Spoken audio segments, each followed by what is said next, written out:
Good evening, everyone. Welcome to the September 22nd, 2014 regular business board meeting. And at this time, I will turn it over to Dr. Marseille. Thank you very much. Welcome. Before I start, I wanted to speak to some highlights that occurred this week throughout the district that I want to bring attention to. Obviously, there are so many wonderful things happening throughout our district. We can't recognize all of them, but I wanted to say that on Saturday at Kenwood, as Kenwood families and friends gathered at the second annual Cal's Cupcake Challenge. The event supports the Calliope Joy Foundation, named after Joy Carr, an Lmsb student who was diagnosed in 2012 with a degenerative neurological disorder. It was a great day. Hundreds of parents and students, children gathered with activities. There was face painting, there was crafts, there were games, thousands of cupcakes, which I think my daughter ate almost all of them. We still have about 2 dozen in our house. Yes, she ate all of those. Her mother's mad at me now. And a lot of the bakeries really, with their generosity and time that they took to provide the support services for that. It was a great evening. They've raised more than $23,000 for CHOPS Pediatric Advanced Care System. So we really want to acknowledge their work and their continued commitment to this cause. And we will see you at the third annual Cupcake Challenge. I also want to congratulate 2 students, Lower Merion High School juniors, Rachel Nahemo and Leah Raisin. I hope I'm pronouncing your last names correct. I apologize if I did not, who've been nominated to attend the Congress of Medical Leaders in Washington, D.C. In the second week of November, the 14th through the 16th. The Congress is honors only program for high school students who want to become physicians or go into the medical research field.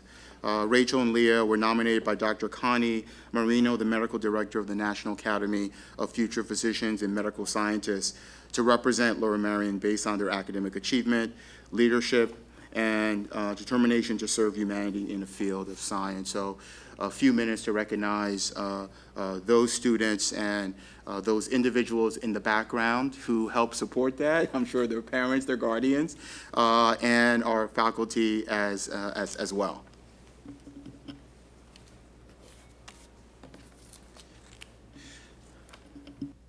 So it's me. Yeah. So I wanted to thank you.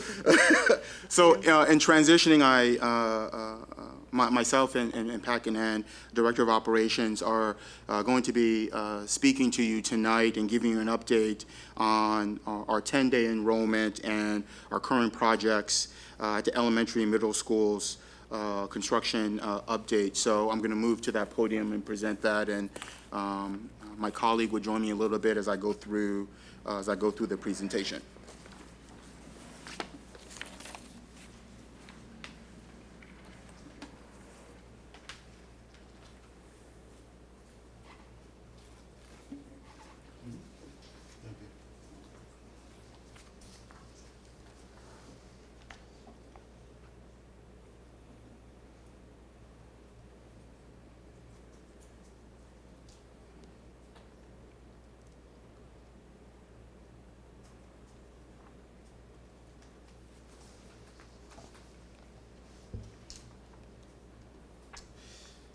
So tonight we wanted to provide you with some initial information about our 10-day enrollment, but give you an update as well with regards to our bus parking status as we continue to find resolution to those issues as well. We're going to review really briefly our 10-day enrollment, our construction projects, and what the current timelines are for completion. We're going to share with you again some slides that we shared with the public with regards to our anticipated requirements for the high school's relationship to the DAO and changing that as and talking about those modifications as well.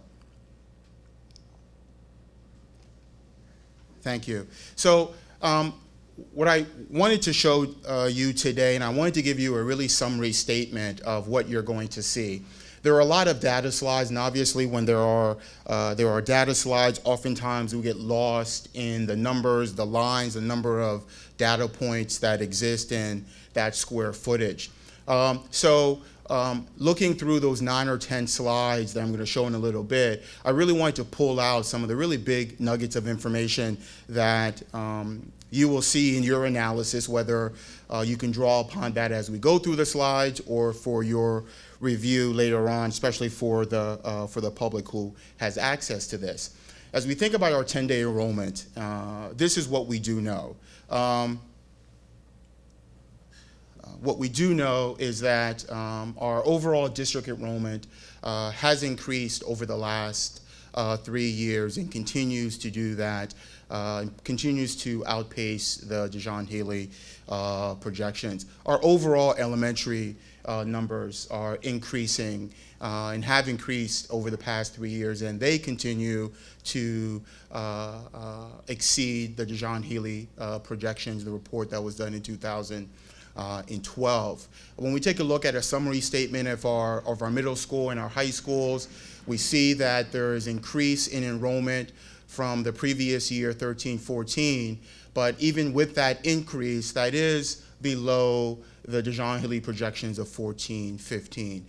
So though the DeJohn-Haley projection showed a larger increase, though we didn't reach that, our numbers continue to go up overall in terms of enrollment.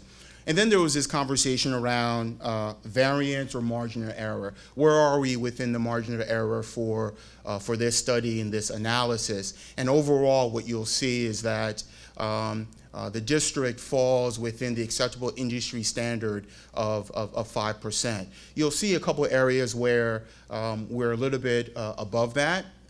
Several instances were much higher than that, but that will come throughout the slides. And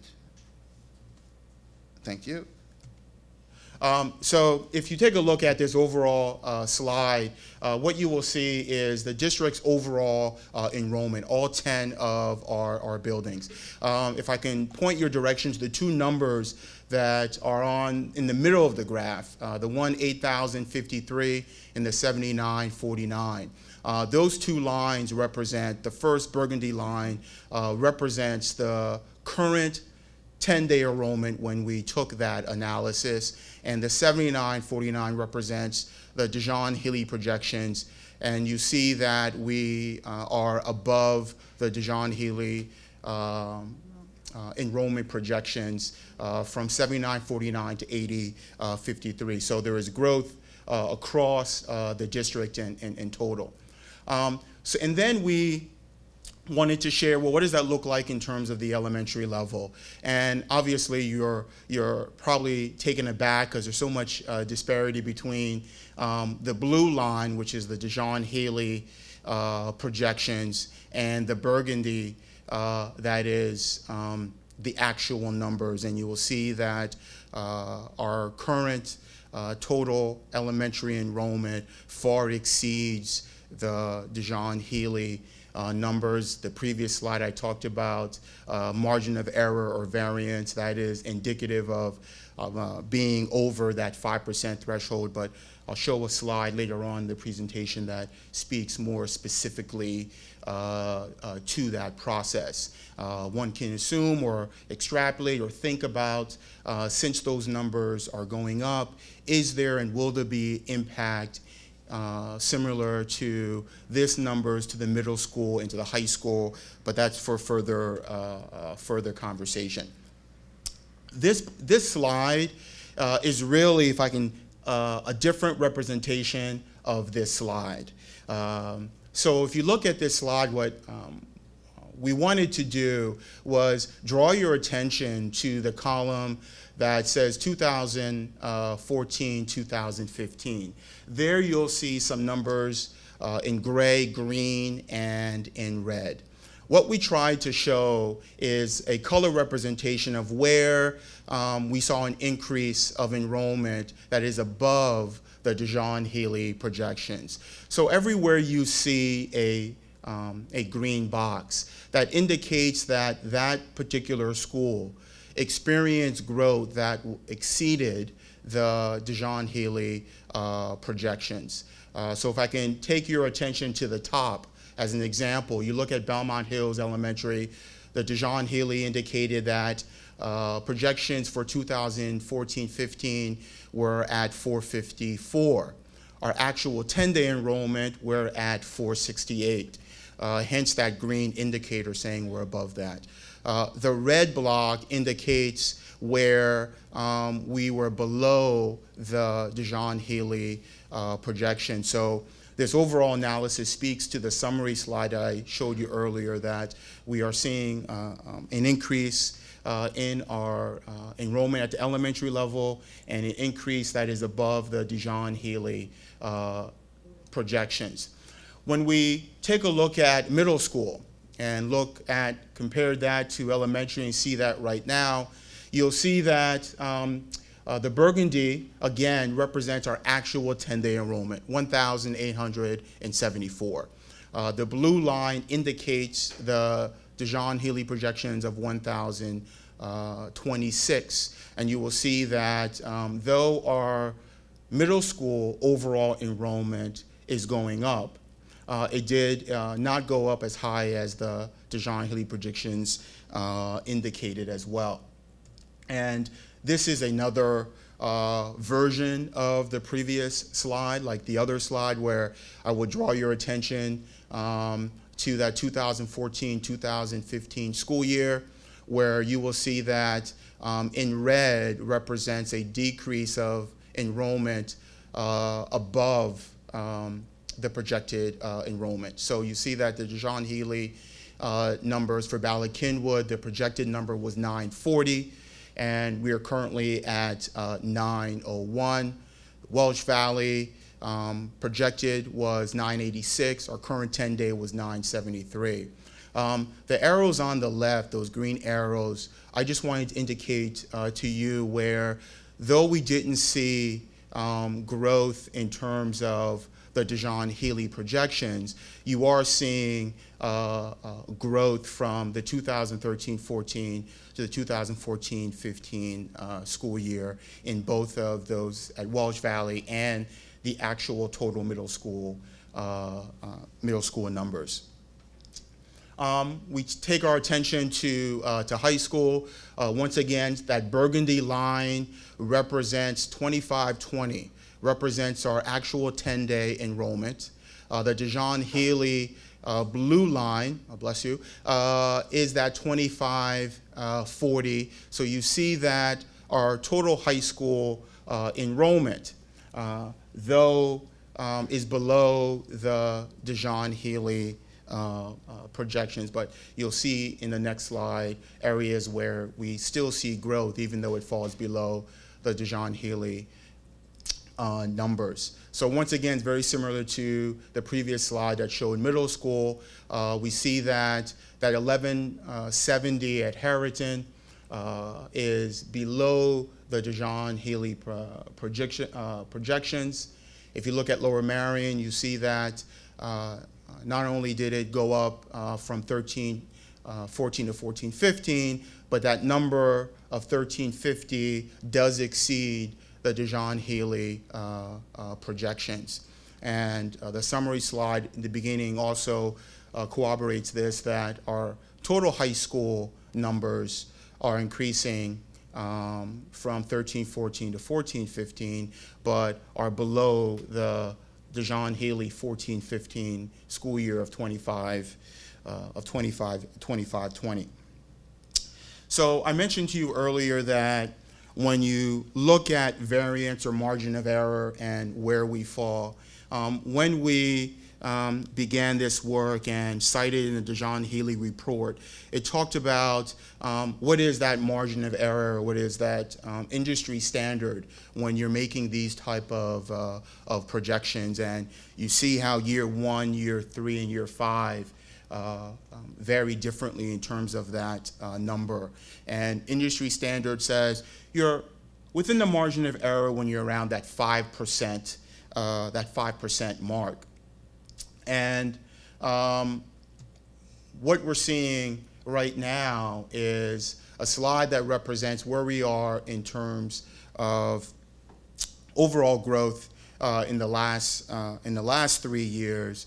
And to give you a sense of where we are as total in terms of elementary, you will see that 5.05% indicates that we are exceeding the industry standard of 5% with margin of error.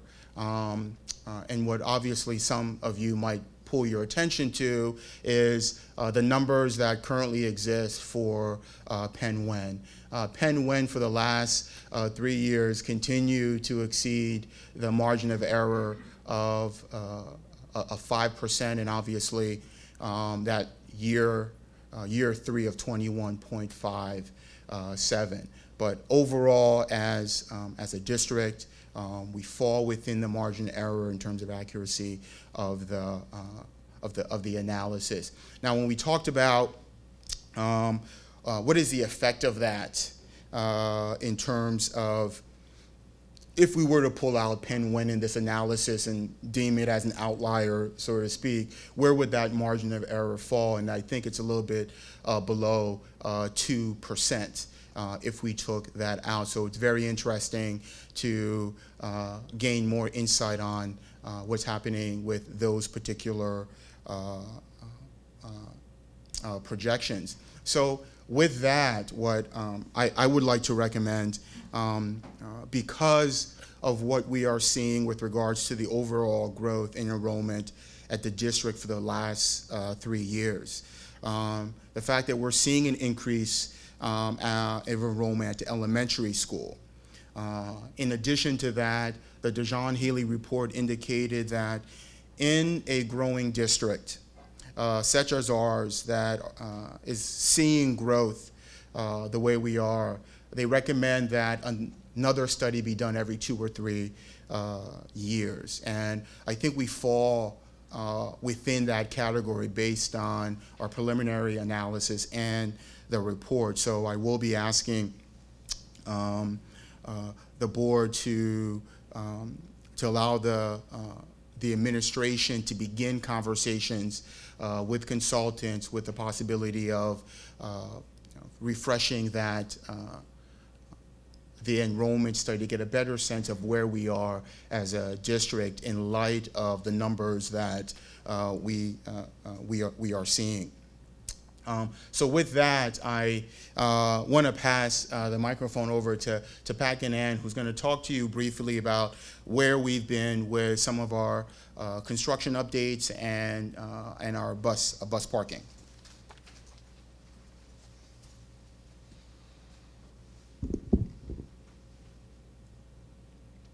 Thank you, Dr. Marseille. What I'm going to present tonight is very similar to what I presented a month ago. And we do this with the understanding that many of our citizens may not have been available to watch this or to attend our meeting last month. So I'll just start here with kind of a recap of some key actions that we took once we realized we had significant enrollment growth. We did have an outside consultant, the Dijon-Healy firm, do an enrollment study that was presented in June of 12. Later that same year, working with an architectural firm, we presented a district-wide facility study that recommended changes to the facilities in order to facilitate or accommodate the enrollment growth. We had several options. We took that out for public comment. We had several board meetings. We visited many different civic association meetings, and our recommendations were modified by feedback that we got. And finally, in late January of 13, the board approved projects to expand classrooms at Penn Valley Gladwin, Welsh Valley, and also Bala-Cynwyd. And throughout all of last year, the board was looking at enrollment expansion at the high schools, finally culminating in a decision in November about the choice area. So in particular, the board approved a 4-classroom addition at each school, Penn Valley and Gladwin. They approved a 12-classroom addition at Welsh Valley, in addition to some work to upgrade the HVAC system there, to modify the main office, and also to add a lobby that would greatly improve security at the school. We also asked, and the board approved, for a plan to expand classrooms by converting spaces inside of Bala-Cynwyd Middle School into classrooms. And lastly, we discussed repurposing MC classrooms in this building, the district administration building, in order to accommodate enrollment growth at the high school level. So just briefly, the plan at Gladwin was to add 4 classrooms. They're shown there at the top of the slide in the red box. In the meantime, last summer we had to install temporary classrooms in the middle of our playing field. I'm pleased to report that the project should end in the next 2 to 3 weeks. We'll have students moving into the new classrooms. Then we'll begin the process of dismantling the temporary classrooms and restoring the field. Penn Valley, we added 4 classrooms at the end of what was known as the 5th grade wing. I'm happy to report that those are complete and have been occupied since the beginning of the school year. There's still some site restoration ongoing. Ballackinwood, I'm showing the site plan here. Most of the work was inside, so we only see a small dotted rectangle there representing a storage addition, which we've yet to do. That'll begin in the spring. But an example of some of the things we did, and this is showing one of the interior floor plans, is we took space like you see at the upper right-hand corner there in the red rectangle. That was a wrestling gym and converted that into 2 classrooms. The other rectangle there highlights the fact that we moved the main office closer to the main entrance to the building. That was done for security reasons. Our conversions inside the building netted us an additional 7 classrooms. And finally, our work at Welsh Valley. The main classroom wing is shown there between the gymnasium and the AB academic wing. It is in progress. Other changes will be the addition of a lobby. Work this summer was done to begin creation of the lobby. In fact, the steel framework is there.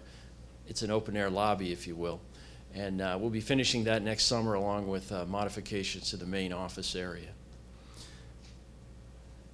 Just to recap our timeline, we have finished the interior work at Ballackinwood. We have finished at Penn Valley. We expect to have classrooms complete next month at Gladwin. We'll be completing at Welsh Valley and also the Ballackinwood Storage Addition next summer. In addressing the district administration office building and what we would need to do to take advantage of the classroom configured spaces upstairs on the 2nd and 3rd floor, we talked about things like HVAC upgrades. This is work that was designed and bid but not awarded during our last renovation here. Also outfitting the group restroom on the 3rd floor. The infrastructure for that is in place. Our new water lines, our new sewer lines are in place, but we would actually have to build the restroom. Fit out classrooms, and that would include the potential for creating up to 5 science laboratories. And that would be the most intensive work of all classroom fit out. And there would be some minor code upgrades required. This slide is new from last month, and here we're trying to recap some of the timelines involved in the work at the DAO.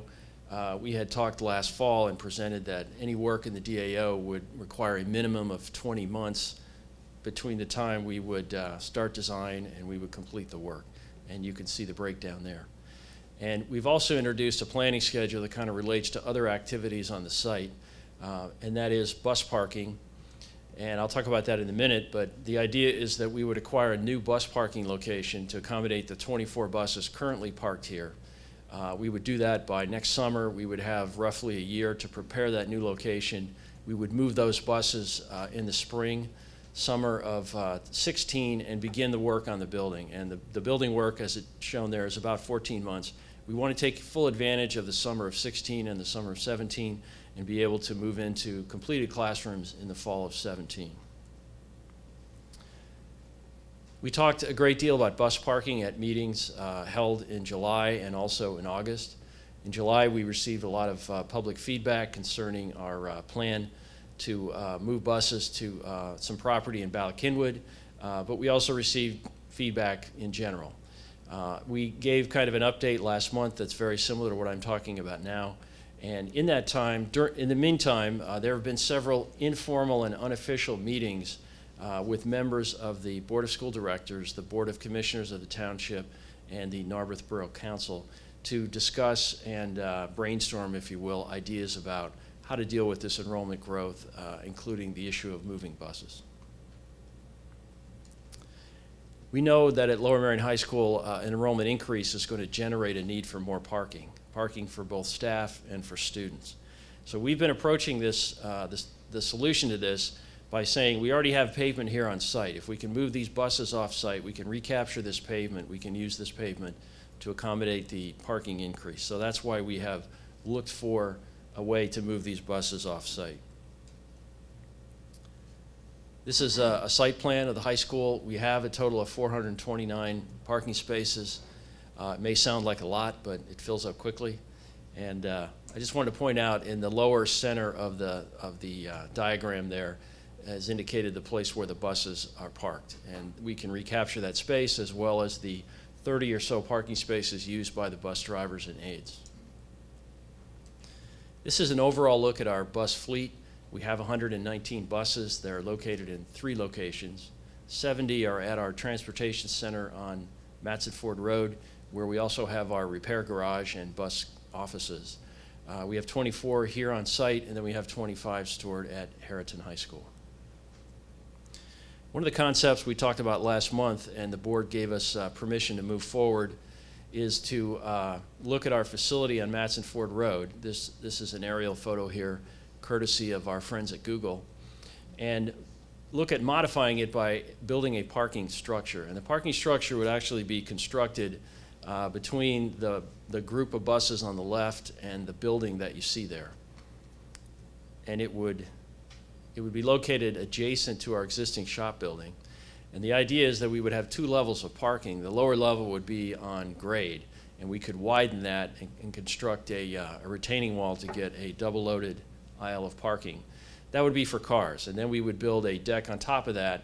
That could be accessed from the upper parking area where the buses are.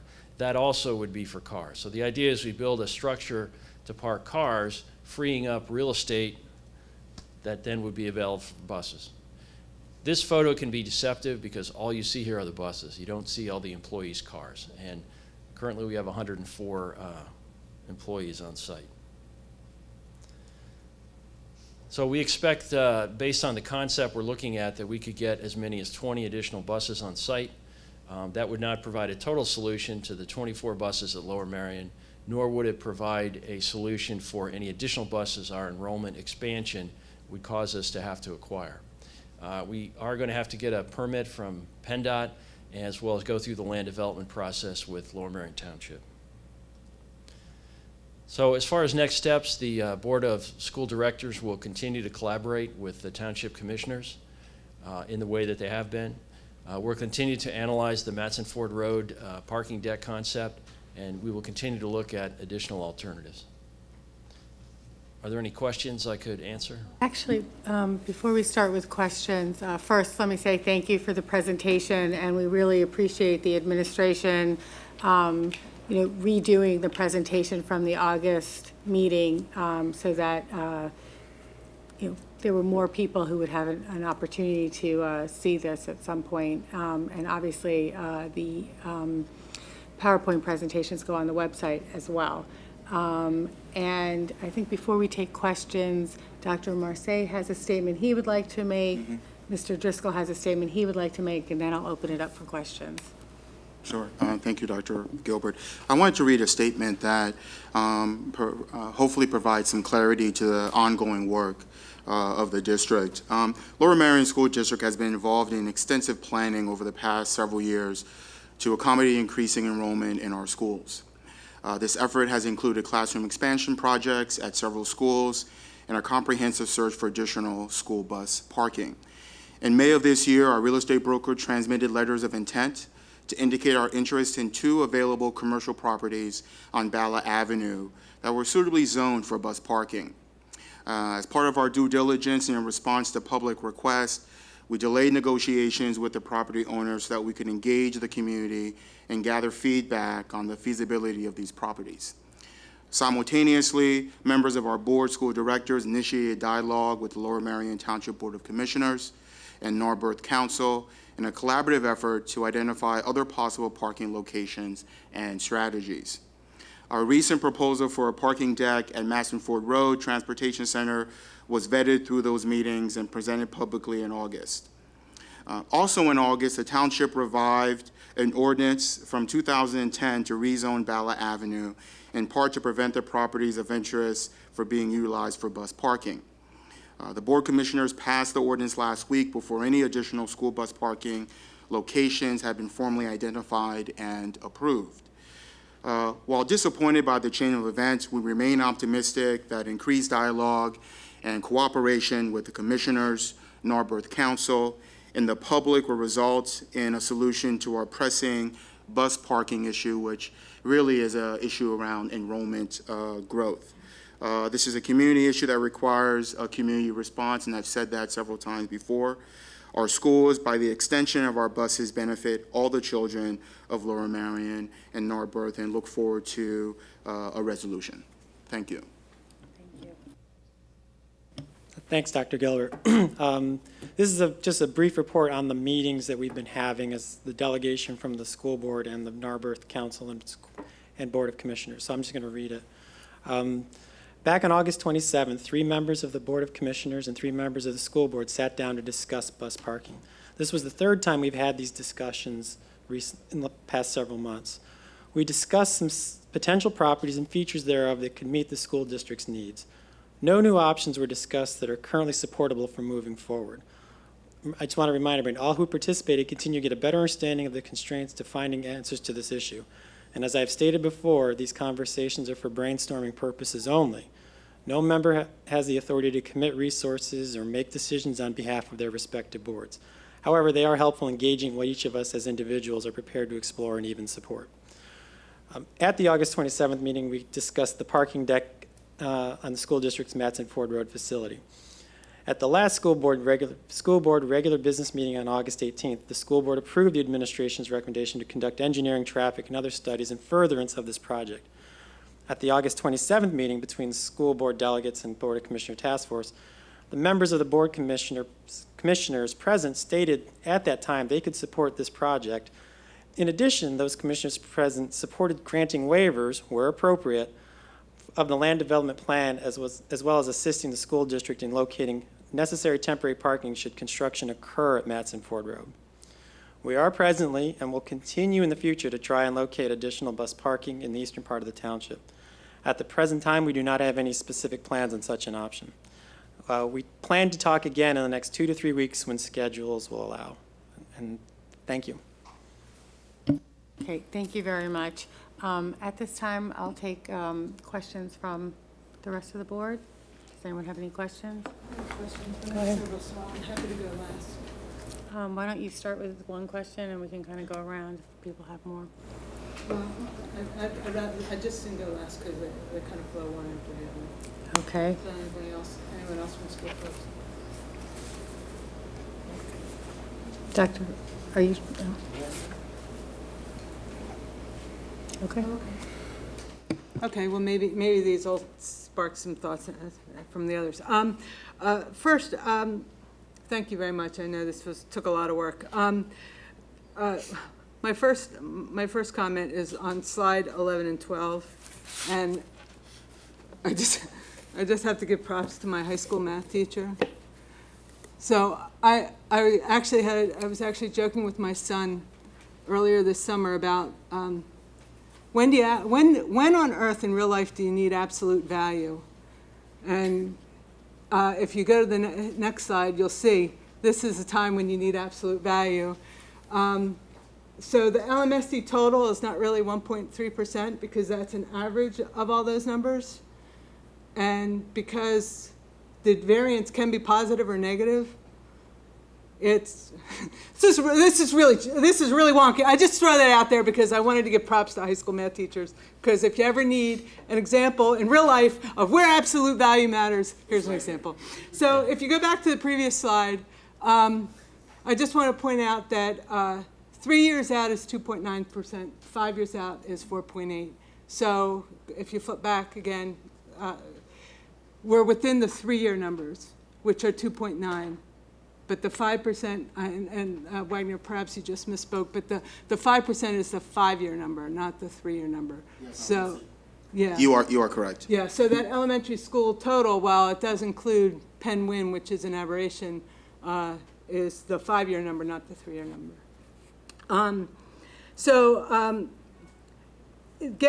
In speaking about Penn Win, which is slide 6, you know, that number is just so far out of whack from all the others. The others have increases, but they're fairly modest. That increase is well over 100 students. And I'd just like to ask if we can try and figure out a way either to poll the incoming students to see if we, and their families, to see if we can figure out what the anomaly was so that we can plan, particularly at the kindergarten level. If we ask the kindergarten number is higher than, the kindergarten increase number is higher than usual. And so maybe those parents were going to send their kids at first grade and decided to wait until kindergarten, or instead of waiting for first grade, came in at kindergarten. I just think if we speak to those families, we might be able to get some information, because it will be very valuable moving forward, because we certainly don't want to see that kind of jump every year, because that could be disastrous. So the more we can understand about why that number jumps so much, I think the better off we'll be. On slide 21, which is the Lower Marion High School design, and I apologize if this is also sort of an inside baseball kind of thing, but Pat, you mentioned that we already have the design work done for the renovations that we're talking about doing. And I guess my suggestion, question, request would be, we have some time to really look over those documents carefully, and if we could review them with a fine-tooth comb while we have the time, so that we can be sure that we can minimize the change orders. This project, no matter how much you try, is going to have a lot of change orders, but we did learn a lot when we did the partial renovation of this, and those design documents may not reflect what we learned when we actually opened up the walls in the actual renovation. So if we can take that information and go back. Right, we will. And I guess I misspoke a bit. We have the concept we're working off of now for the HVAC upgrades is slightly different than what we had earlier. So there will be some design revisions. Okay, but great. You're correct. We have time. Yeah, we're going to be pulling walls open, so hopefully we at least have a little better sense of what we're going to see inside them. And then my last comment question is on slide 10. And it has to do with the high school enrollments. And my question is, you have the DeJong-Healy numbers there, but we also did a lot of work a year ago with changing the attendance boundaries or the attendance rules and who got to go where, when, and however. And there were several different possible scenarios in terms of what the projections were. So if I'm not mistaken, these are the projections just from the DeJong-Healy report, is that correct? That is correct. Okay, if you compare Harrington's numbers to the revised numbers we got in the spring that had a 40-60 split, 50-50 split, and a 25-75 split, the Harrington numbers are actually even lower than the 25-75 split. So if we do decide to redo the, do another attendance boundary study, when we, the tricky part, or I'm sorry, not the attendance boundary study, enrollment projection study, we should probably use the 25-75 split in the projections, because this is the first year of the change, and this is what we saw. I don't think that's accurate, because what we saw was a 60-40 split. So part of the drop in numbers at Harrington would be due to the increase in choice. Part of those numbers would be due to that, and part of that may be due to other factors. In other words, the 60-40 split would not explain the total of that difference. Well, the current enrollment is 1170, which is lower than the projection. It's also lower than last year. So it's 20 down from last year. So it's unlike Harrington or LM, which is not only up in terms of the projection, but it's also up in terms of the previous year. The 25-75 split for Harrington is 1179. So it's, I just think, let me rephrase this then. You may not agree with my analysis of this. I think we have to be very careful that if we do have someone come in and look at this, that I agree that they need to look carefully, and I agree it would be good to have the breakdown here of what was due to the incoming ninth grade class having a larger number of kids having choice. But those numbers we were given before were 40-60, correct? I believe 60% chose Harriton, 60, 40% chose that's what I mean. So Yes. 60 Harriton and 40% Lower Merion. So you can tell what what portion of the drop was due to increasing the choice area, which in fact was the point of increasing the choice area, which was to slow down the increases at Harriton and increase at Lower Merion because of the DAO building. So that was actually the point. But you can't say that because the numbers worked out to the 25-75 split that that's what it was due to, because we know that 60% of the kids chose Harriton. we do know that? Yes.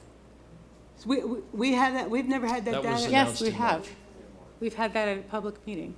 Okay, well then the drop at Harriton is an anomaly similar to the anomaly that we have at Penn Win, only different, so only down instead of up. So, not only are we, because not only, the whole idea of that change was to reduce the enrollment growth at Harriton and, bring it here where there was space. But it was not to lower the population at Harriton. And this is 1 year, it could be a throw off, it could be all completely, it could be a complete anomaly. But it's, Harriton's population is getting lower, and I'm just concerned about that greater, not that there's much we can do about it other than recognize it, but we need to make sure that we're planning properly for Lower Merion, if that number is correct, so that's all.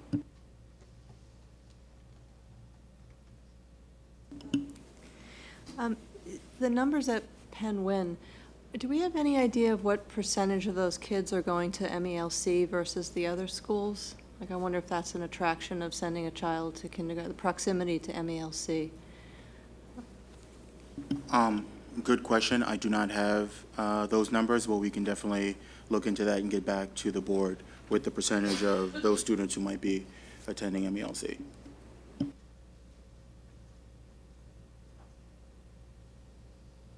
I mean, I think that was the issue you brought up earlier, Maureen, was around the first, whether or not we were seeing, the increase seemed to be largely at kindergarten, which meant, were you now seeing a shift in the number of kids going to Right. kindergarten? Yeah, it seems like a large portion of the effect at Penn Win is the kindergarten class, and so it'll be interesting to see how that carries through the year, if it sort of evens out at first grade.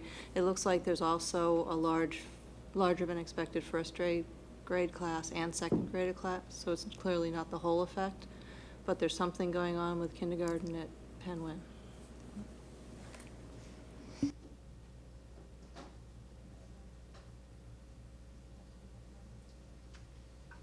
Okay, thank you very much, Pat. At this time, I'm going to ask if anybody would like to come, anyone in the audience would like to come and speak on an agenda item only. At the end of the meeting, you will be able to come up and speak on any issue at all, but at this time, we ask if you are interested in speaking on an agenda item to please come in and please come up and sign in with Ms. LaPera. Is anybody interested now? Okay, I think you know the drill, so I won't tell you again. I'm just going to bring the agenda back up. Thank you.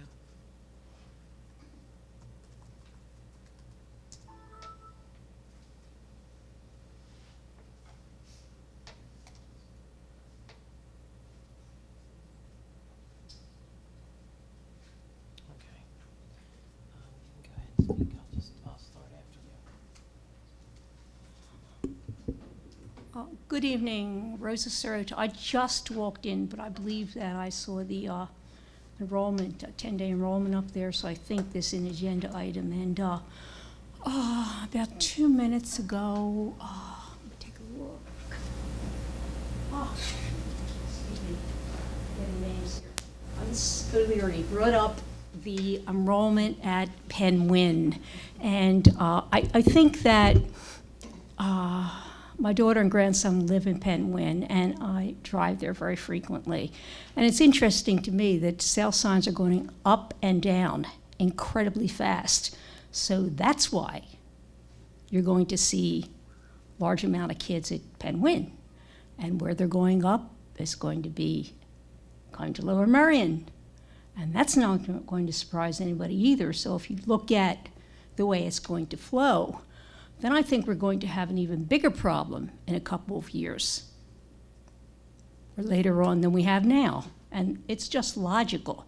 When the older high school was closed, right before Lower Merion was built, we were over capacity at that school. It was so crowded that students could not even fit in the lunchroom, that they could not leave the lunchroom to go to the computer room or study with another teacher.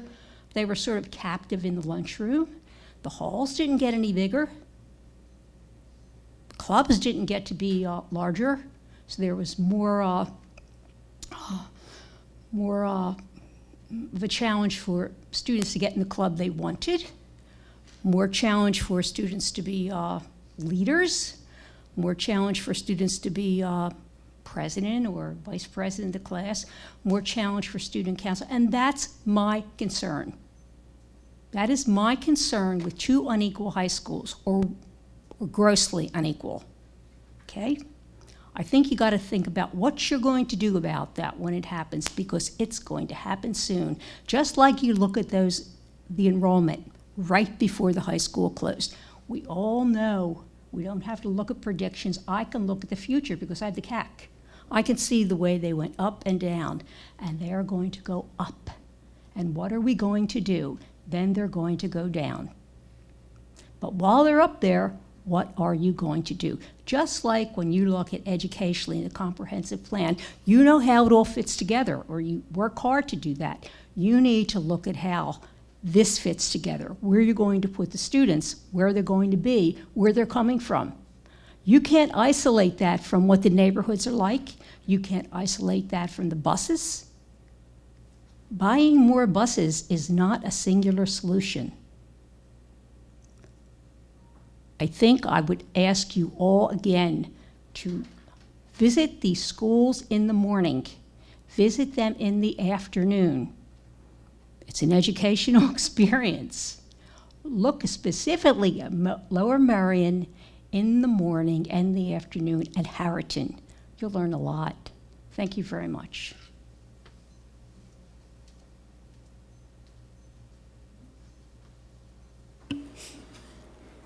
Thank you very much. At this time, is there anyone else? I'm sorry. No, there wasn't anyone else. Okay. At this time, I'm going to ask for a motion to approve the minutes from the following meetings of the Board of School Directors. The September 22nd, 2014 meeting, as well as recommend the approval of the minutes of the August 18th regular business meeting. I'm sorry, this is the September 22nd meeting. I keep doing that. I've done that twice now. It's the way it's organized on the sheet. I apologize. Let me start that over again. I'm going to ask for a motion to approve the minutes of the August 18th and September 15th meetings, which would make more sense, as well as accept the following committee meetings. September 9th was curriculum, 12th was policy, September 17th was communications, and September 18th was facilities and purchasing. Do I have a motion to approve? I so move. Thank you. Do I have a second? Second. Thank you. All in favor? Aye. Opposed? The motion passes. And I will now turn it over to Dr. Marseille. Thank you, Dr.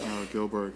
The administration recommends that the Board of School Directors approves specially appointed hearing examiners resolution excluding students from school and removing them from the rolls of Lower Merion School District due to the lack of residency as per exhibits SU-1 through SU-3.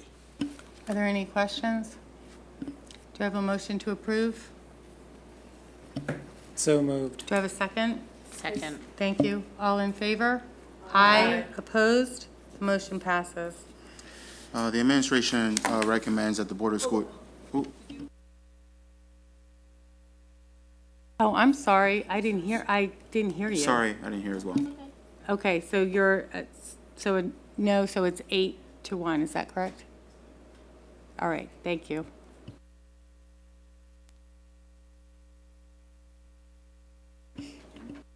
Sure, thank you.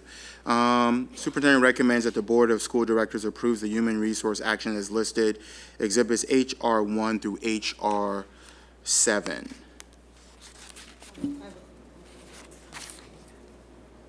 Do you want to ask a question? Yeah, thank you. In 7A, the HR, Exhibit HR 4, is all the, I guess, EPR, coaches and things. And we're voting to approve coaches for 2 middle school football teams at both schools.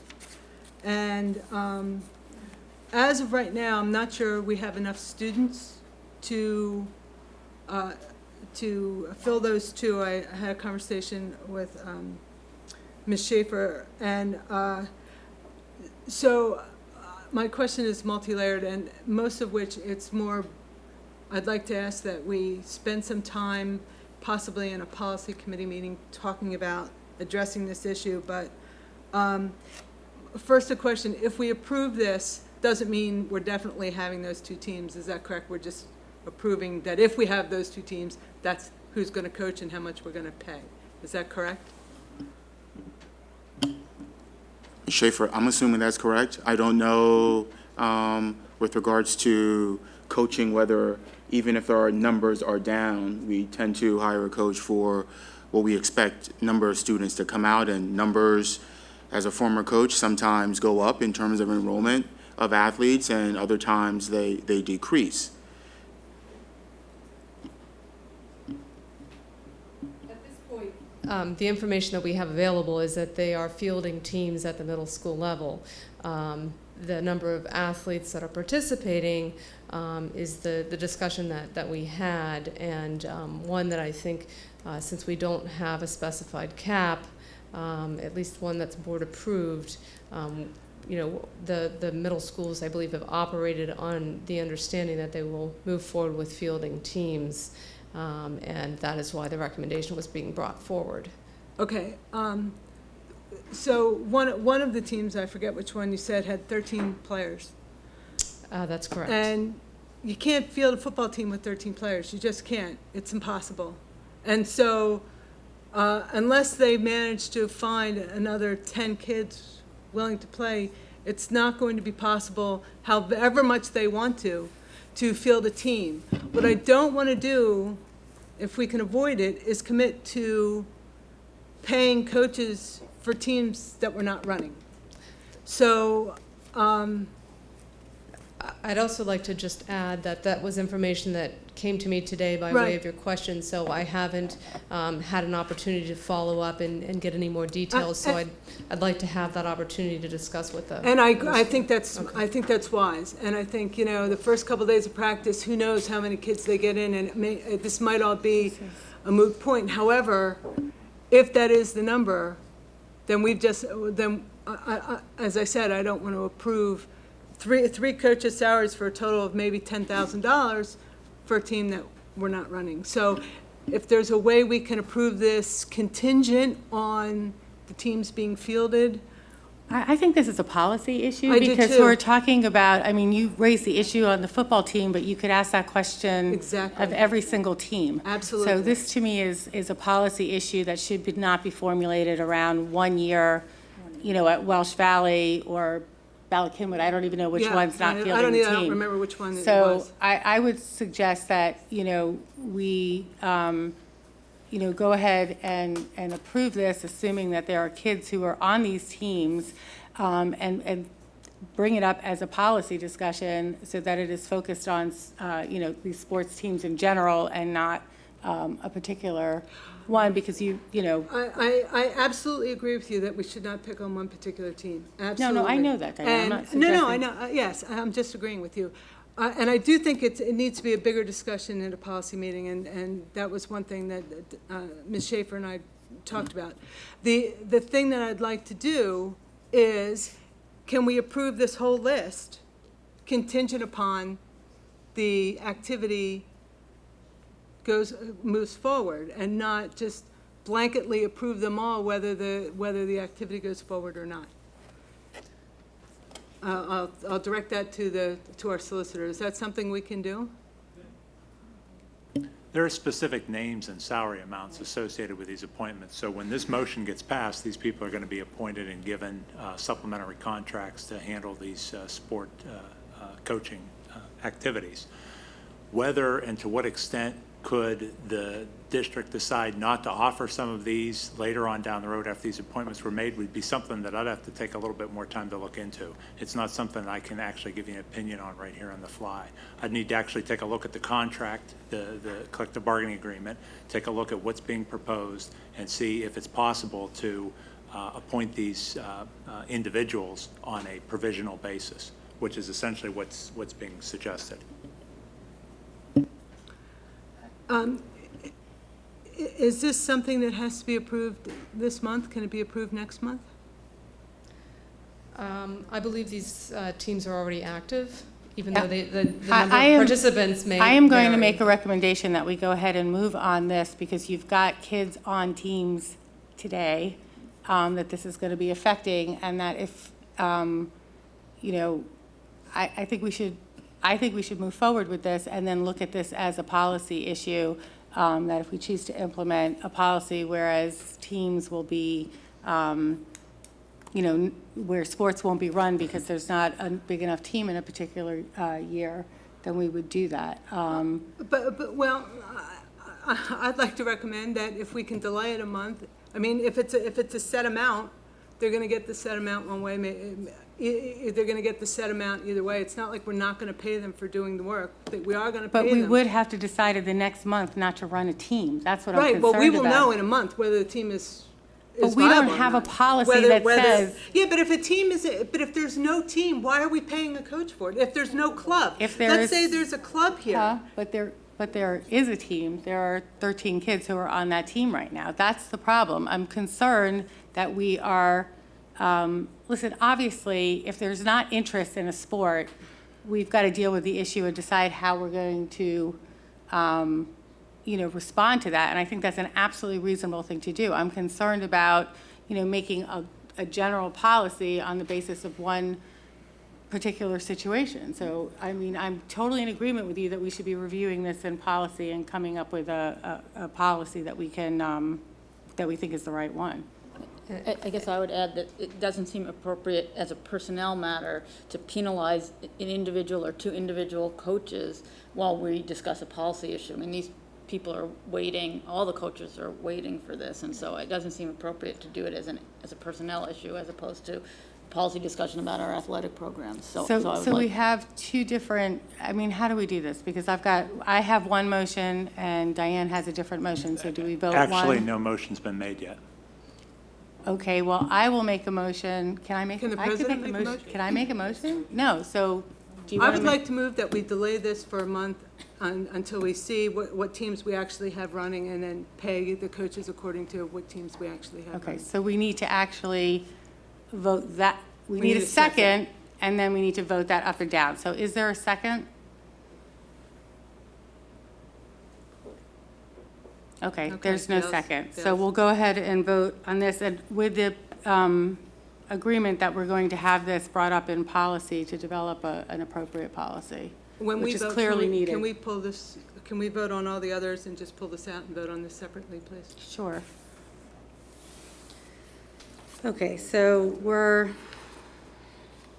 So so I don't know exactly which attachment It's that is on. number 4. It's 4. Thank you, Diane. So can we vote on exhibits 1, 2, 3, 5, 6, 7, and 2A first, and then we'll vote on 4 second? Is that okay? All right, so do I have a motion to approve 1, 2, 3, 5, 6, 7, and 2A? Thank you. Do I have a second? Second. All in favor? Aye. Opposed? Okay, now can I have a motion for HR 4? This is the one that Diane is referring to about the coaches. Do I have a motion to approve? Moved. Thank you. Do I have a second? Second. All in favor? Aye. Opposed? No. Okay, thank you very much. Okay, so I think you go next. Thank you. Sorry.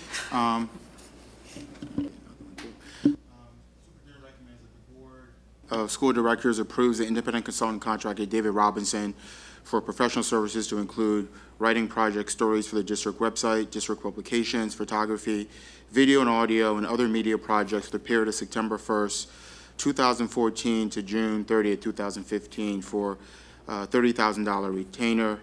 Consultant to be paid monthly based on work completed per Exhibit HR-8. Can I just clarify, this was reviewed at the purchasing and facilities meeting? Communications. This was at communications. Oh, okay, good. So it was reviewed at communications and it was reviewed by our solicitor as well, correct?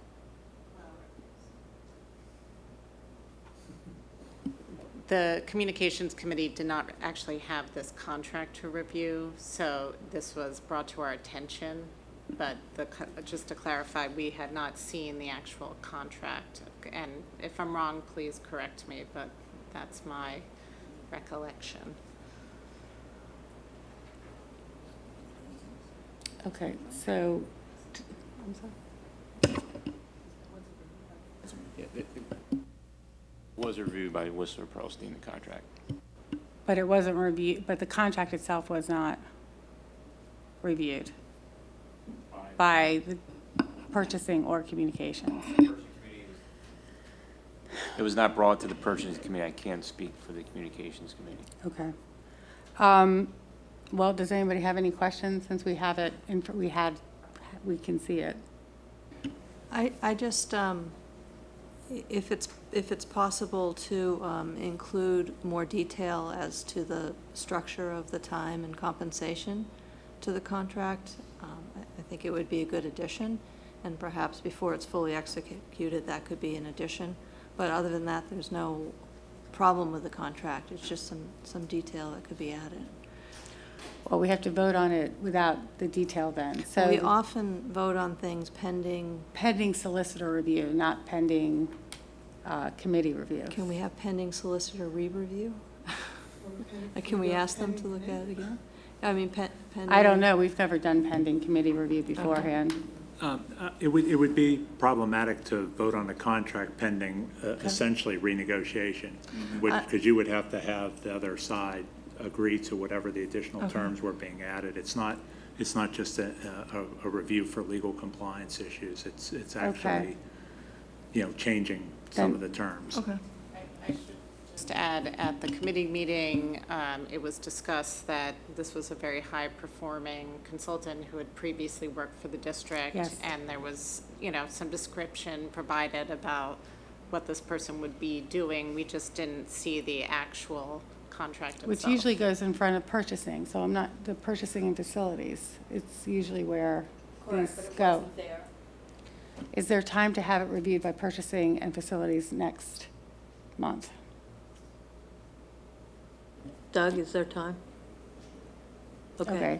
Then I think that we should table it, but do we need to have a vote to table it? No, I haven't moved. Mm-mm. If it wasn't actually moved, it doesn't need to be tabled. It just doesn't have to be moved. Okay, then I'm suggesting we don't move it at this point. Unless somebody else wants to move it at this point, we can review it. And this has absolutely nothing to do with concern about the quality of Mr. Robinson's work. I want to make that clear. I just want to make sure that it's actually reviewed. Okay. Where are we now? Dr. Van Lynch report. Yep. Yes, Dr. Van Lynch, Curriculum Committee of thank the I didn't know you Sure. were mic'd up there. Yeah, sorry about that. All right, no problem. Thank you, Dr. Marseille. The Curriculum Committee met on Tuesday, September 9th at 8:30. We had a variety of updates, K-12 curriculum initiatives. All of our presentations from the Curriculum Committee are on the website under the committee meetings tab, so I'd encourage the public to take a look at the full detail. I'll just offer some highlights here. Ms. Hockfield shared with the committee that the elementary and secondary teams worked closely together this summer to further develop professional learning communities across the district. The presentation entitled Core Conversations, again, can be viewed on board docs and was also the topic of the September 15th Education Board meeting. Briefly, though, Ms. Hockfield and Dr. Doria discussed the framing of the current work of the elementary and secondary teams as it related to the strategic plan. Two main foci that continue to be fostered this year are literacy across the curriculum and issues of equity, access, and opportunity, with an emphasis on student resilience. Both Ms. Hockfield and Dr. Doria shared how PLCs are providing the necessary scaffolding to ensure that teacher capacity and embedded professional learning is built district-wide. Ms. Hockfield also updated the committee on the progress of the teacher evaluation process, or Act 82, the Danielson framework, and the ways in which the PLC model has helped to promote understanding and implementation of Act 82. Dr. Doria updated the committee on the writing program, sharing that it continues to develop a shared philosophy around writing instruction based on the National Writing Project standards. In the areas of equity, access, and opportunity, culturally proficient teaching and instruction continues to be a focus this year, with each building revising and implementing cultural proficiency action plans with school stakeholders.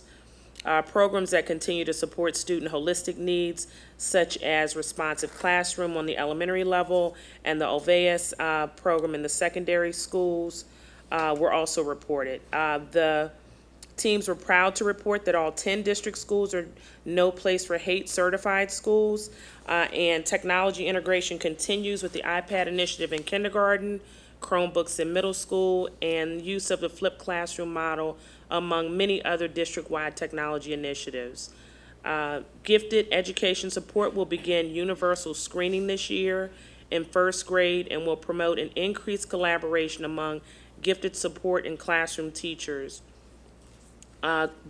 Committee questions included the following: connections with current initiatives and achievement gains and outcomes, connections between cultural proficiency and current focus on student resiliency, the principal's role in working with staff via the PLC model and modeling the work of the principal as an instructional leader, principal and assistant principal support and instructional observation and support.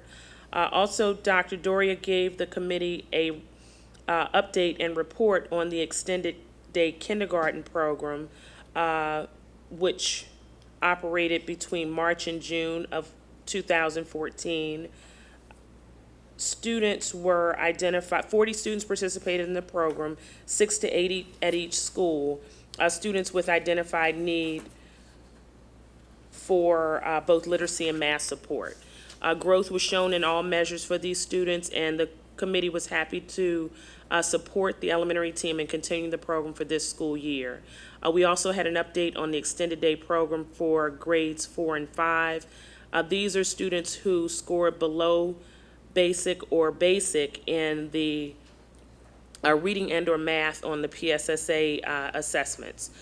There was growth of many of the students. There were some concerns around various outcomes. Again, I'll encourage the public to take a look at the PowerPoints, as there's quite a bit of data here, and I don't want to read through all of that detail. But again, this program will continue this year as well, and we look forward to additional updates from the elementary team as we move our students toward success on the PSSAs and beyond.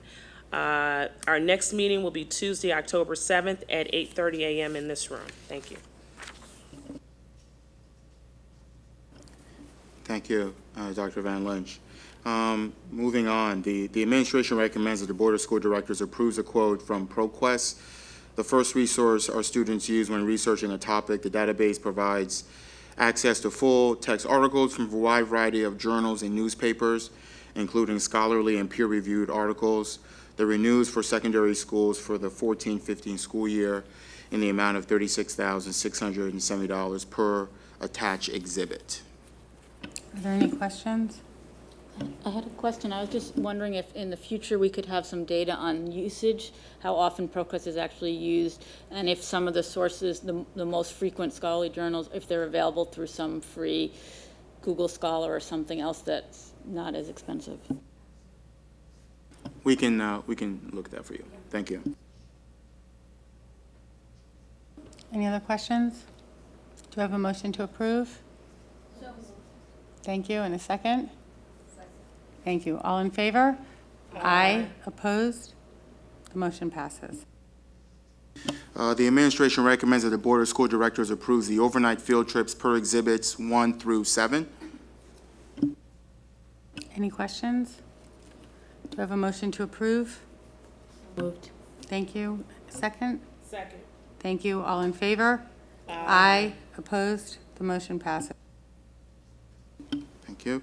The administration recommends that the Board of School Directors approves a service agreement between Chester County Intermediate Unit and Lower Merion School District in the amount of $900 for CCIU to provide series of 3 parent workshops on the following dates: 10/29/14, 2/17/15, and 5/12/15, dealing with specific topics related to gifted education per attached exhibit.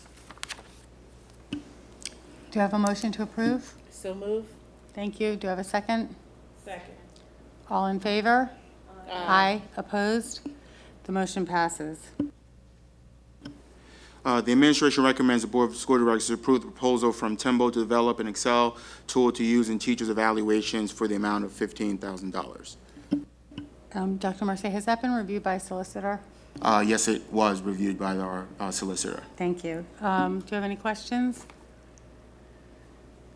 Could you give just a little information, Dr. Marseille, on what Timbo will provide with regard to the teacher evaluation model? Sure. As many of you know, we had a discussion last year and this year updating the board with regards to the Danielson framework and some of the successes and challenges that we've had with that platform.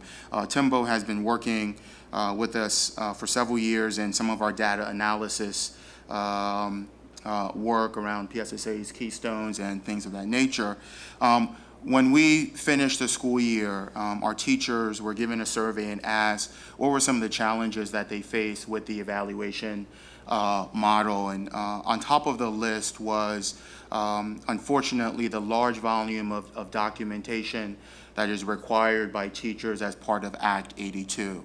In an attempt to try to keep track of those documents in terms of usability, in terms of connecting that and linking that with previous documents so that they become self-populated, they're easier for principals to access.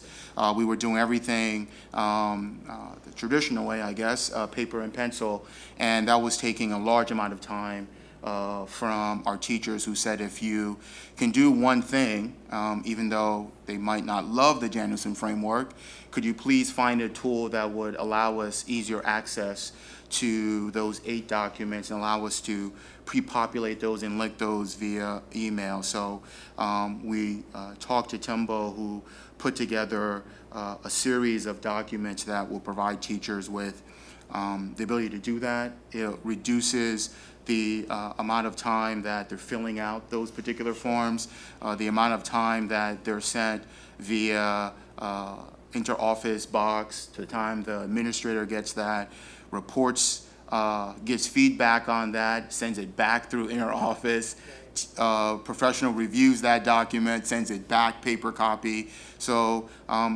until we find a much more comprehensive tool that we've been researching, we wanted to implement this to support the process. Thank you. Are there any other questions or comments? Okay, do you have a motion to approve? Move to approve. Thank you. Do I have a second? Second. Thank you. All in favor? Aye. Opposed? The motion passes. Thank you. The administration recommends that the Board of School Directors approves the student services items as listed. Agreements for students receiving non-district educational services per exhibit SS-1 through SS-16. Are there any questions? Do you have a motion to approve? So move. Thank you. Do you have a second? Thank you. All in favor? Aye. Opposed? Motion passes. Thank you. The administration recommends that the Board of School Directors approves the agreement for Quinn Developmental Services for on-site behavior support consultants per exhibit SS-17 at $95 an hour. Any questions? Do you have a motion to approve? Thank you. Do you have a second? Second. Thank you. All in favor? Aye. Opposed? Motion passes. Thank you. The administration recommends that the Board of School Directors approves the independent consulting contract with Connecting the Pieces LLC per exhibit SS-18 at $95 an hour. Are there any questions? Do you have a motion to approve? Thank you. Do you have a second? Second. Thank you. All in favor? Aye. Opposed? The motion passes.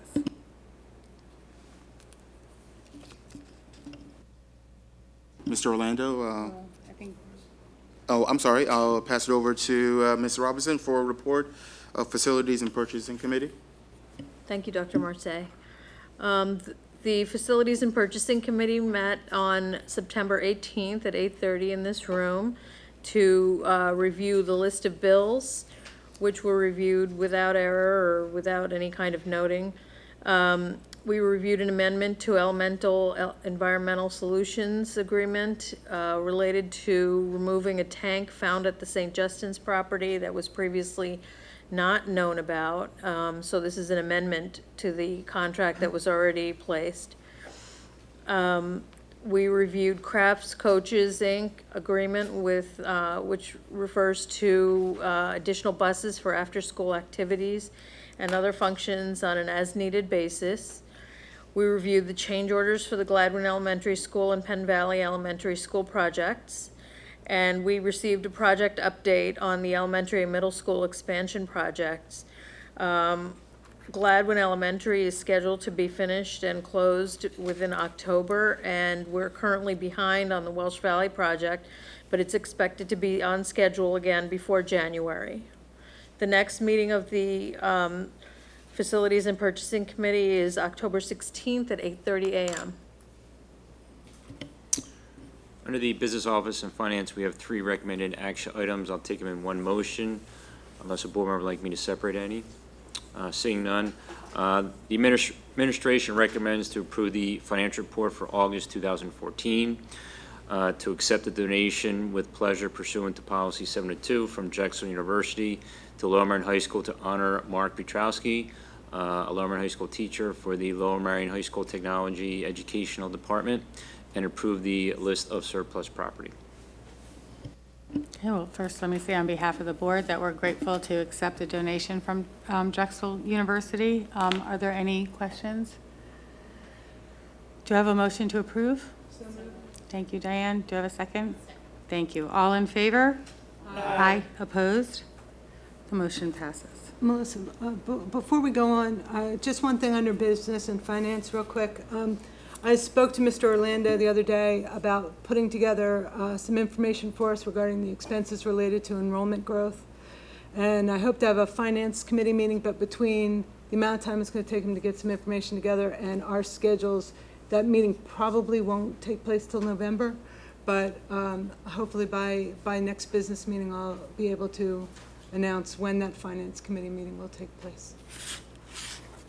Okay, thank you.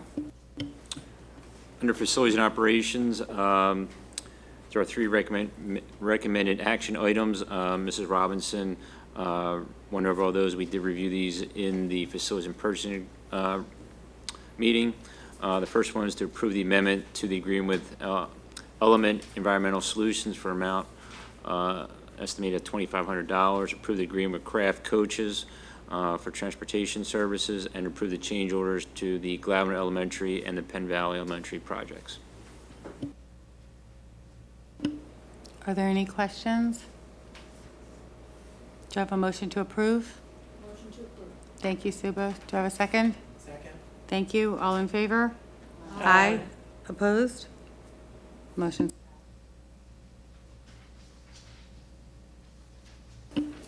Okay, we are now going to move to a report of the policy committee meeting by Mrs. Pollard. The policy committee meeting for September the 12th. Our meeting began with a brief statement from Megan Schaefer regarding why we review and create policies and administrative regulations. She stated we are reviewing the policies and administrative regulations in the 100s to make sure that they are current with the changing educational practices and applicable laws. Ms. Schaefer stated we would also revisit a policy that's not in the sequence that we've begun whenever a situation occurs that requires us to do so, such as in connection with the implementation of the new strategic plan. We then discuss policies that are being considered for either second or first reading at tonight's meeting. Policies that are being considered for adoption at tonight's meeting are Policy 117, Homebound Instruction. This policy and its accompanying regulation provides guidance for individual instruction to students confined to home or hospital for physical disability, illness, or injury, or when such confinement is recommended for psychological or psychiatric reasons. Also, Policy 121, which is field trips. This policy and its accompanying regulation authorizes and provides guidelines for field trips and class trips.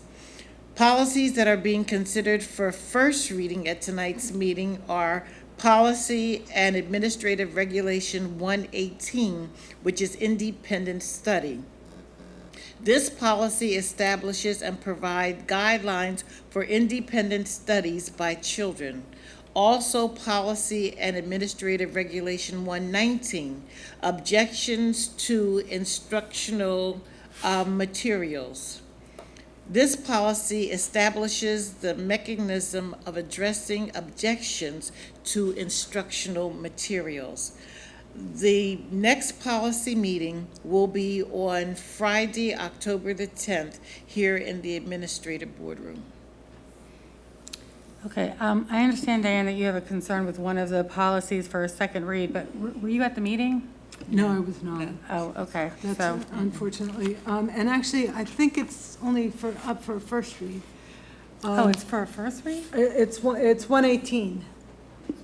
Is that a first read? First read. Well, then we could, okay. Let go me ahead. just throw it out there. If it's BD number 3. Just above the word definitions, it says, courses of independent study may involve 2 or more students subject to approval by the Board of School Directors. It's my understanding that independent study, if followed according to this policy, could be 1 student, 2 students, 5 students, and this sentence is pretty erroneous. So if we leave it in now, then when we go for a second read, if we pull it out in the second read, we'd have to go back for another first read. So I'd like to pull this out now so that we take this as a first read as is, so that when we next meet, we can vote it as a second read. Well, I guess my question is, what is the intent of the administration?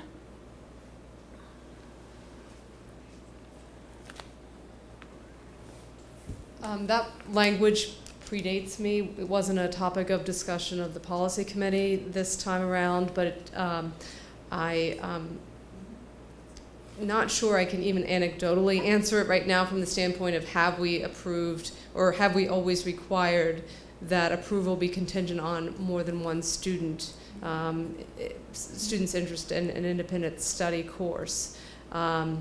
So the question, as I understand Diane's raised it, this evening is, should we allow it to move forward, knowing that right now it stands as requiring 2?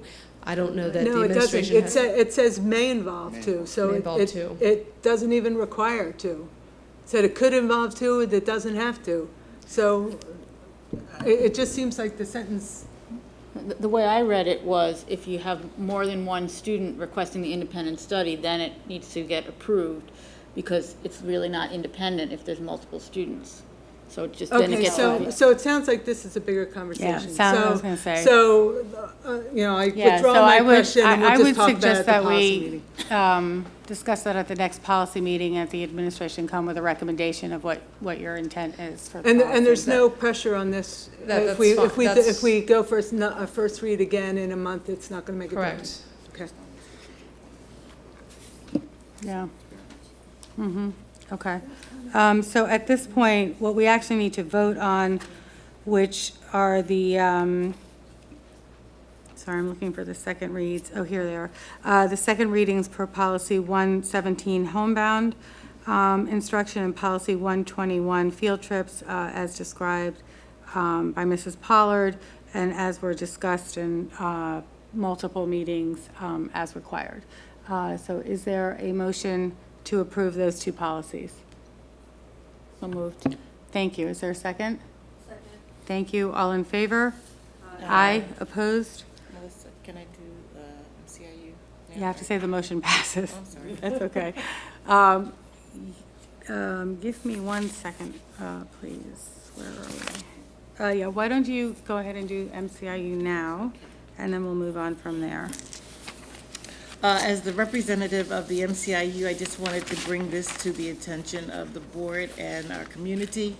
The Montgomery County Board of Directors met on Wednesday, September the 17th at the Montgomery County Intermediate Unit located in West Norriton. A progress report was given regarding renovations being made to 2 West Lafayette Street, which will house the new intermediate unit on its completion. The renovations are currently progressing on time and within budget. We're looking to move in July of 2015. Tina Valletto, our legislative representative, stated that our former state representative, Kelly Mandarino, has been named for campaign manager for the Basic Education Funding Campaign that includes more than 40 organizations representing educators, businesses, labor, faith-based organizations, civic and child advocacy groups who want to see the Commonwealth find a long-term solution to adequately and equitably funding public schools. There will be a video conference hosted at the intermediate unit on September the 30th at 7 p.m. regarding this matter. Tina also touched on teacher evaluation systems and smart snacks in school standards. The highlight of the night was to welcome a new executive director of the unit, Dr. John J. George. He comes to us from the Berks County Intermediate Unit. He comes with the desire to restore the unit's reputation of integrity, excellence, accountability, dedication, and respect. He begins his duties on October the 20th. Thank you. Thank you very much. I'm now going to turn it over to Dr. Van Lynch. Can I just ask, the video conference, anyone can watch, Anyone can, and how do yes. you access that? I will give you this. Okay. Dr. Van Lynch? Thank you, Dr. Gilbert.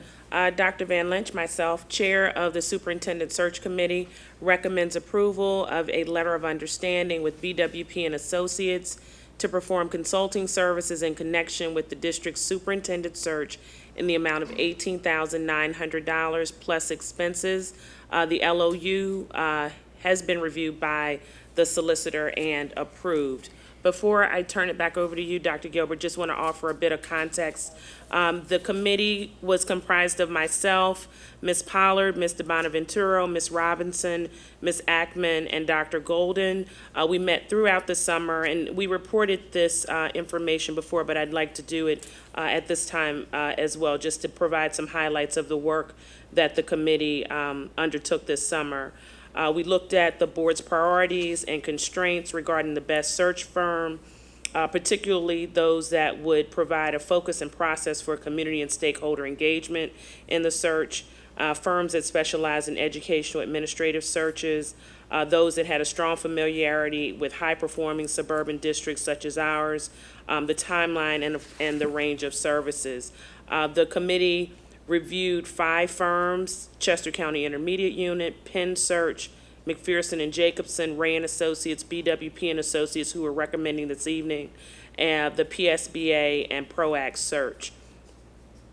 Just briefly, we're making a recommendation to the full board tonight. We received proposals from 8 firms, selected 3 to interview, and the committee members I just named interviewed the 3 firms, Ray and Associates, McPherson and Jacobson, and BWP. From those interviews, individual committee members provided consistent feedback that indicated a strong preference for BWP. In fact, we were unanimous on that choice.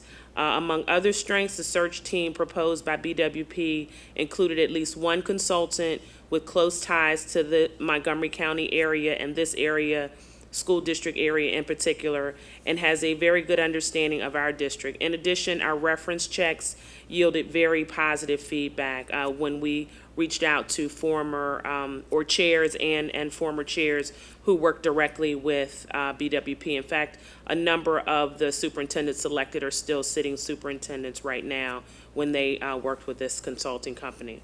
So that is our recommendation. I'll turn it back over to Dr. Gilbert. Okay, well, first of all, I'd like to thank Dr. Van Lynch and the rest of the committee for the amount of time. Don't thank us yet. Well, that may be the case, but you spent a lot of time over the summer, so we really appreciate that. And also Ms. Schaefer for assisting in that process. So with that, do we have any questions? Do you have a motion to approve? So moved. Do you have a second? Thank you. All in favor? Aye. Opposed? The motion passes. Okay, I'm going to turn it over to Ms. LaPera. Thank you. During tonight's information session, the entire board was endorsed the following candidates for the Pennsylvania School Board Association officer election. That was a president-elect, Kathy K. Swoop, Vice President Mark B. Miller, Treasurer Otto W. Voigt III, and at-large representative was Michael Fascinetto. So if we can have a motion to approve those. Okay, do I have a motion to approve? Thank you, and thank you, Maureen, for organizing that as well. Sorry. Do I have a second? Second. Thank you. All in favor? Aye. Opposed? The motion passes. Okay, at this time, we'll have Ms. Ackman give a report of the Communications Committee, please. Thank you. The Communications Committee met on September 17th at 8:30 a.m. Present were Doug Young, Marissa Golden, Suba Robinson, Maureen O'Leary, and myself. So we started with a discussion about some news and highlights happening in the district. Of note were high school rankings were released, so there's been some questions from the community about our rankings, so we had some discussion about that. We had a little bit of a report on the first Wagner Walks, which is an event that our interim superintendent is conducting throughout the community. Over 25 people showed up for the first one on the Kinwood Trail. It sounded very successful. It was noted that there were a lot of new families to the district there, many of them from other countries, so this is a nice accessible way for them to get to know Wagner and the school district. Also, the National Merit Information will be released by the district soon. We tend to wait till all the categories are announced, and then we announce all the names at once. Other districts kind of announce it as in piecemeal fashion, so that should be announced soon. There's other districts who already have the names out there, so that caused some questions. Next, we had an update by Doug Young and a discussion about the strategic plan and communications around that. So there's a lot of work going on. There's been a lot of engagement, which has been very positive. We had a presentation at the last board meeting. So there's 3 pieces that will be completed and available to the public to inform them about the strategic plan. The first piece, which has a set due date at the end of November, will be what's required to be reported back to the state. That's more of a kind of a not very reader-friendly document, but one that's mandatory. In parallel, the district will produce a more reader-friendly document that lays out the entire strategic plan, and a companion piece will be developed that has more highlights from the strategic plan, and that should be released at some point first quarter next year. The idea is also to leverage the 69 participants from the community in the process in kind of hosting small groups or just kind of serving as ambassadors for the plan to get the word out there to the community. So that there's a lot of neat opportunities that will come out of that. Something new that will be happening soon is a board newsletter. So this will be a brief but hopefully informative newsletter that will be sent to the entire district community initially to report on highlights and major decisions from each board meeting. And then anyone can have the option to opt in, and it will be sent after every board meeting to people who want to receive it, as well as the HSAs and the civics, as a way to more consistently get the word out about board decisions and ongoing discussion. Finally, we had an interesting discussion about all the innovation programs in the district and discussion about how to highlight them on an ongoing basis. There were some articles this summer that generated a lot of interest from the community and some interesting offers of support, particularly around the incubator that was active this summer at Lower Merion High School. So that was exciting to hear about. And then we had a discussion about David Robinson being brought back as a resource for communications. Thanks. Can I just ask a quick, what's an incubator? Sorry. I have all these pictures in my mind of what it might be. It's a program that provides advice and services to advise on starting companies. So they'll help with business plans and marketing and kind of your business model. So a business incubator. Yes. Not like chicks. Yeah, oh, no. Thank you. Thank you very much, Ms. Ackman, and that's very exciting about the newsletter. When is the first one going to go? Do we know? Very soon. So, Very soon, okay. yeah. Not tonight, though. Yeah, not Okay, tonight, all right. but it will happen. All right, well, we look forward to that. Yes. Thank you. I think Mrs. Robinson has something she'd like to announce about the Education Foundation. Yes, the Education Foundation is going to have their annual fundraiser trivia night on November 8th at 7:30 to 10:30. Tickets can be found at educationfoundationoflm.org. And if you are unable to find it that way, you can always contact Sherry Wirt or myself, and we'll be happy to guide you. Okay, thank you. That's always a really fun event, so I encourage everyone to come out. Okay, are there any other committee reports that I'm missing at this point? Okay. Then at this point, what I'd like to do is ask if anybody would like to come and speak on any issue. It doesn't have to be an agenda item. Please come up, sign in with Ms. LaPera. When you're ready to speak, state your name and generally where you live in the district, and you have 3 minutes to speak. Is there anybody who would like to speak at this time?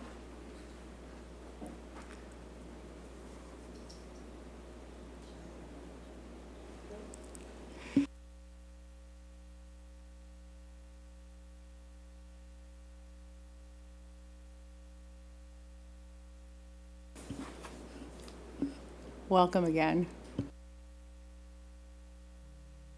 I understand, Dr. Gilbert, you've mentioned that a small group of board members are meeting over the commissioners on an ongoing basis, explore possible bus locations, and I'm sure that you're aware that many apartment dwellings, more, I think, than I have ever noticed before, and I attend many commissioners' meetings, and if I don't attend them, I see them on the computer, and they're being approved almost every Wednesday. They will have a huge effect on the schools, the buses, every aspect of Lower Merion. We're supposed to be a built-up community, but the apartments are going to certainly have an effect on that, a huge effect. And I wonder if it could be part of your discussion in looking at this in a comprehensive way, if you can explore what impact that would have. And right now they're projecting that some of those dwellings will have not families in them and not folks that will be in the school district. We know about predictions. We've seen that before, and we know about looking into the future a couple of years. And folks are very interested in being in this community as the school district sort of disintegrates. Unfortunately, I taught in Philadelphia for many years. It's very upsetting to me. That will have an impact. It's already having an impact. I think we have a bus at Green Hill. We also have another condo in Bala Cynwyd, where we have students now and families. And I know of many folks who live in apartments in the township to be able to use the schools. I'm concerned about that. I think everybody should be able to use the public schools, but I think we'd have trouble handling this with the problems we have already. Also, the residency requirement. I don't know how you've handled that in the past, but I know you have a problem with it now. And we have a wonderful school district, and everybody wants to avail themselves of our schools. I don't think we can handle that, and I know we can't handle it now. So I would suggest you evaluate how that's worked and how it is working now, and do your homework, because we have folks who are living with residents to avail themselves of the schools, and we're sympathetic to this, and folks want to be able to help, but at the same time, we're having problems of our own. Thank you very much. Thank you. Well, I'll just address the first point about meeting with the commissioners informally, and we are also very aware of the apartments that are going up and share concerns, and we are hoping to continue our conversations informally with the commissioners and Narberth Borough Council, and I know that Dr. Marseille is also having conversations with the township administration. So, but I will let him discuss the residency issue. Sure. Before I do that, I want to say that the number of units that are being developed for occupancy is something that this administration has been thoroughly looking into and trying to determine the impacts of that. At my Cynwyd Heritage Trail Walk, the Wagner Walk, I guess we can coin that. One of the conversations we had during that was enrollment growth. And as a community, how do we address the notion that Lower Merion School District continues to be the destination of choice? And how do we prepare for that? And oftentimes I think about this, and as I collect more data around this perfect storm where you have a large number of apartments going up. The question is, how many families is that going to draw who have or will have school-age children? And we've been meeting with the township with the hopes that we strengthen our partnership and understand that as surrounding areas face challenges, as Lower Merion continues its tradition of excellence, that this will be an ongoing conversation that is not just about the buses, about the large number, and we need to address that. So thank you for bringing that up to as a concern, and we're concerned about that, and we're hoping that these conversations will help to find a resolution. You know, and particularly with issues of residency, we're very mindful, again, that plays a factor. And we are doing as best as we can as a district to ensure that the appropriate paperwork and those who are living in the districts and provide evidence of that actually is taking place. So we're evaluating multiple occupancies in terms of that process, but